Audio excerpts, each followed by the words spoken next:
नमस्कार मित्रांनो, लाडकी बहीण योजनेच्या जून महिन्याचे ₹1,500 जमा होण्यास सुरुवात झाली आहे. पण 92 लाख महिला योजनेतून अपात्र ठरल्याची माहिती समोर आली आहे. तुमच्या खात्यामध्ये पैसे आले का नाही? तर शेवटपर्यंत व्हिडिओ नक्की बघा व आपल्या YouTube चॅनलला सबस्क्राईब करा विसरू नका. तर 15 जुलैपासून मुख्यमंत्री लाडकी बहीण योजनेच्या जून महिन्याचा ₹1,500 सन्मान निधी लाभार्थी महिलांच्या बँक खात्यात जमा होण्यास सुरुवात झाली आहे. जर तुम्ही या योजनेच्या पात्र लाभार्थी असाल तर तुमचे बँक खाते किंवा SMS लगेच तपासा.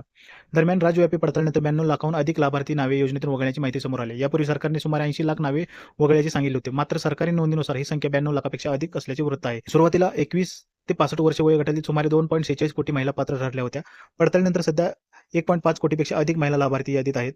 तपासणी दरम्यान सुमारे 29,000 पुरुषांनी या योजनेचा लाभ घेतल्याचे आढळले. तसेच सुमारे 8,000 शासकीय कर्मचाऱ्यांनीही नियमामध्ये बसत नसताना लाभ घेतल्याचे समोर आले आहे. जर तुमच्या मोबाईलवर SMS आला नसेल तर बँकेचे स्टेटमेंट किंवा पासबुक अपडेट करून खात्यात पैसे जमा झालेत का? जर तुमचे नाव पात्र यादीत अजूनही पैसे आले नसतील तर पुढील 2-3 दिवसात रक्कम जमा होऊ शकते. जर तुम्हाला जून महिन्याचा हप्ता मिळाला नसेल तर घाबरू नका. आधी तुमची पात्रता, बँक खाते आणि DBT स्थिती तपासा. त्यानंतर रक्कम जमा झाली नसेल तर संबंधित अधिकाऱ्याशी संपर्क साधा. व्हिडिओ उपयुक्त वाटला असेल तर शेअर करा आणि अशाच सरकारी योजना, GR आणि महत्त्वाच्या अपडेटसाठी माहिती तुमच्यासाठी या YouTube चॅनलला सबस्क्राईब करा विसरू नका.